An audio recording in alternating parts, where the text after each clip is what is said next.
गौरी गर्जे मृत्यू प्रकरणामध्ये पती अनंत गर्जेला जामीन. अनंत गर्जे पंकजा मुंडेचा पीए. पंकजा मुंडे यांचा पीए आर्थर रोड कारागृहातून गर्जे घेणार.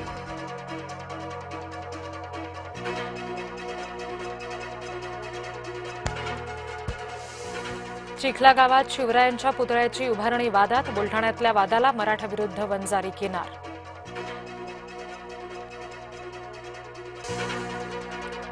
मराठा आंदोलक संजीवनी यांची बहिणीच त्यांचे कपडे फाडत असल्याचा व्हिडिओ समोर. शिवराय पुतळा वादामध्ये संजीवनी वाघ यांचे कपडे फाडले गेले होते अशी बातमी आली होती समोर.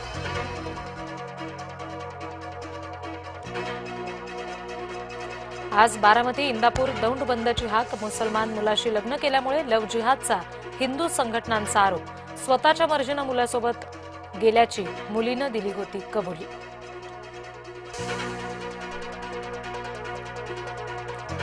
स्थानिक स्वराज्य संस्थांच्या उर्वरित निवडणुका लटकल्या. सर्वोच्च न्यायालयाची स्पष्ट भूमिका.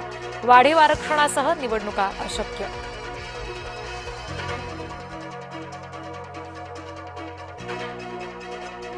दादांच्या विमान अपघाताचा महिनाभरात काय तपास केला ते सांगा. थातुरमातुर तपास केल्यास मराठी माणूस दाखवून देऊ, आमदार रोहित पवार यांनी ठणकावलं.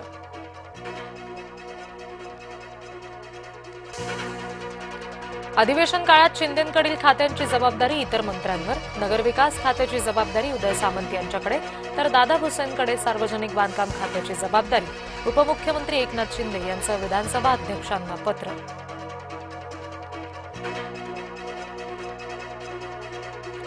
शरद पवार यांची तब्येत उत्तम. रुबी हॉल क्लिनिकच्या डॉक्टरांनी दिली माहिती.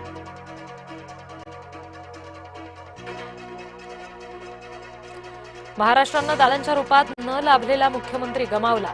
अजितदादांनी पहिल्यांदाच टायमिंग चुकवलं. शोकप्रस्तावादरम्यान फडणवीसांचं वक्तव्य.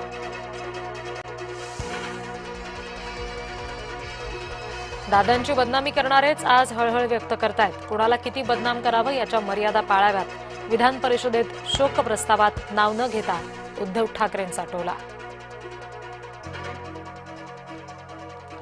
नवी मुंबई महापालिकेच्या महासभेत मोठा गोंधळ. विरोधकांचे महापालिका सभागृहात ठिय्या आंदोलन.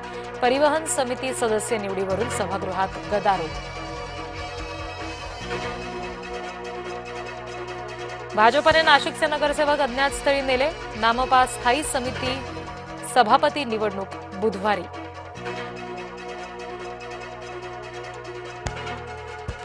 पंढरपूर कॉरिडॉरला मंजुरी मिळण्याची शक्यता. पालकमंत्री जयकुमार गोरेंच्या अध्यक्षतेखाली होणार बैठक.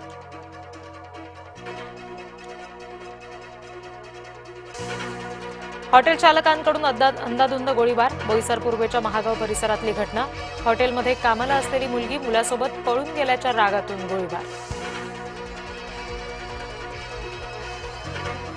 बदलापूर अंडाशय रॅकेट प्रकरणामध्ये मुंबई ठाण्यातील मोठ्या डॉक्टर्सच्या सहभागाची चर्चा.